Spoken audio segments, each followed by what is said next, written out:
And yet my team sergeant is acting like just a bully, not an adult, not a mature human being. Man, if you had that attitude with me on my team, I would have bent you over and spanked your little hiney. My hopes had been shattered and I was pretty miserable. Hey there, fire team. Welcome to Life Lessons with Israel Wright. Yeah, and Cameron's here too. Don't forget about me. Today I want to share with you an important lesson that I learned in my early days on a Special Forces ODA. I had just graduated from the Q course and I arrived at Fort Lewis, Washington. I was a brand new 18 Echo. Congratulations, man. You want a cookie or something? And when I first got to my team, I had high expectations. I was really excited. I thought, this is it. This is the professionalism, the teamwork, and the camaraderie that I was really hoping for. And unfortunately, my team sergeant did his best to dispel all of my high expectations. I guess I kind of expected a little bit of maybe hazing or something like that. Not only did he give me maybe the new guy kind of busy work that you might expect when you first get onto a team, but he actually was very cold to me, very kind of mean-spirited, not nice at all. What'd you think you were applying for Weenie Hut Jr. or something when you signed that dotted line, bro? Get real.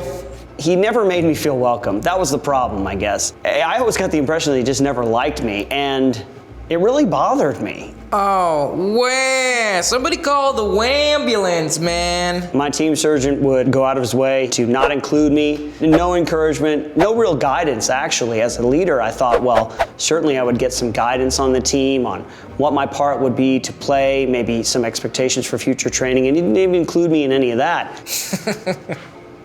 We had a team barbecue at somebody's house, and the whole time wouldn't acknowledge me, wouldn't look at me, wouldn't talk to me even when I would try to engage with him. Well, that's because you're not the most handsome of guys. I wouldn't have either.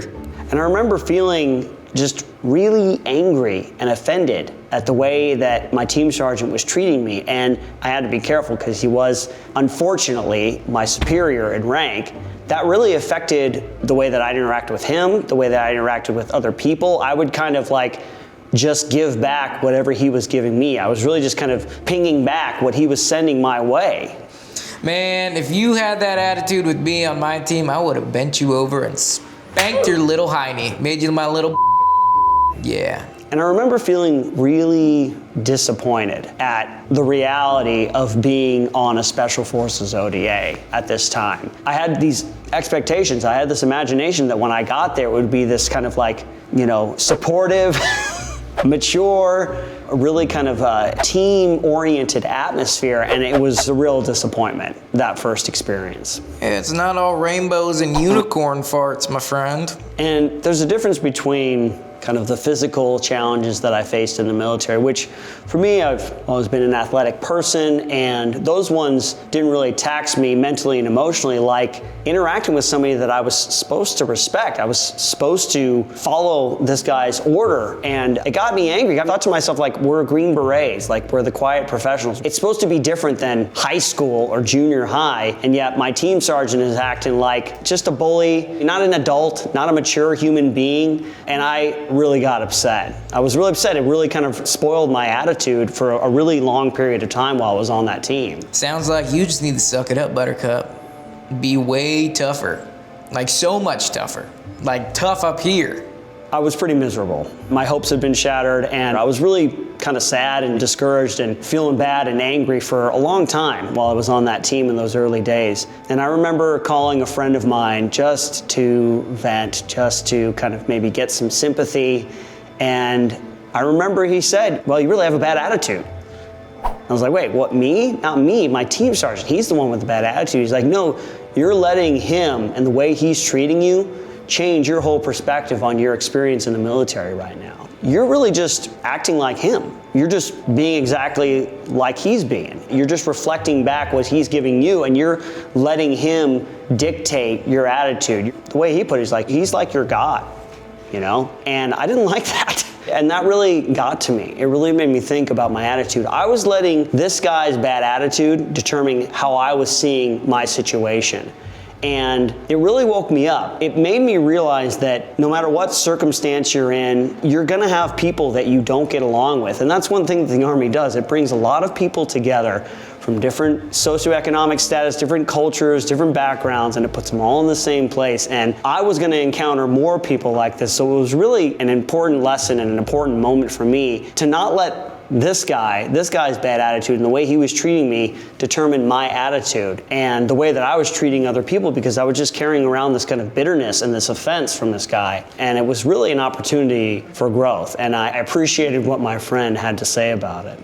You know, a lesson that I learned is don't next to trees, because that's where people take knees. And after that, I actually kind of got more relaxed and more easygoing, and I kind of took the things that he did and said in stride. I kind of had this attitude where when he would give me some pointless job to do, I didn't just do it, I did it happily, and I did it, above and beyond what he expected.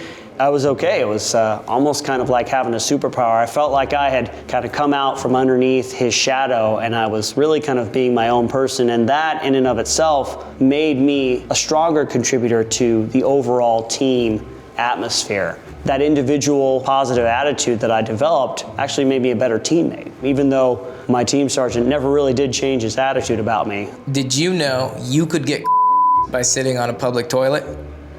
How do you treat I'm asking for a friend. One thing I realized, and something I learned from this that's helped me today when I deal with people that kind of have a similar attitude, is that nobody reacts that way out of a healthy emotional place. Whether it's an insecurity or a fear or maybe just some prejudice that they have from something else that they've experienced in their life, I can see that in other people. And that actually helps me to have a little bit of sympathy and a little bit of empathy for them. Because I realize that they're not doing this really because of me. It's really just a reaction out of something within them. That's good, man. I'm writing that down. And I don't have to take that personally. I can understand that, and I can still treat them out of my own principles and the things that I believe in, rather than just letting them dictate my attitude with their bad attitude. Hey, Izzy, that homeless guy called. He wants his jacket back. I'll tell him you give it back to him tomorrow.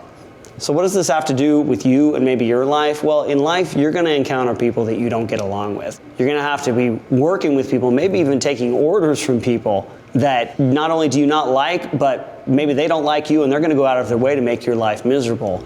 And it's a really important lesson that you can take with you if you can build up some fortitude and you can understand that whatever they're doing and whatever the reason is, you can still be a professional, you can still be a good human being. You can still treat people with respect, and that really shows strength of character and maturity, which is something that I hopefully was able to take with me out of my experiences in the military and into the wider world. And I hope that you have learned something today that you can use in your life. And so that's what I want to leave you with today, just a little bit of a life lesson that I learned in the military that hopefully can help you in your day-to-day life. Thanks for your time, team. This has been Life Lessons with Israel Wright. Haven't gone anywhere. Don't forget about me. For more life lessons, subscribe to the channel. We'll talk soon. When's the doc getting here that likes to talk about eating poop? Is he after you? I'm waiting for that.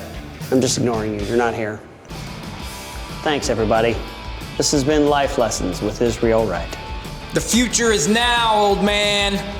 Well, of course he is. It's gonna build character, man. How else do you get tough as nails? Like me. And that was really hard to take. I got something hard for you to take. Let me know.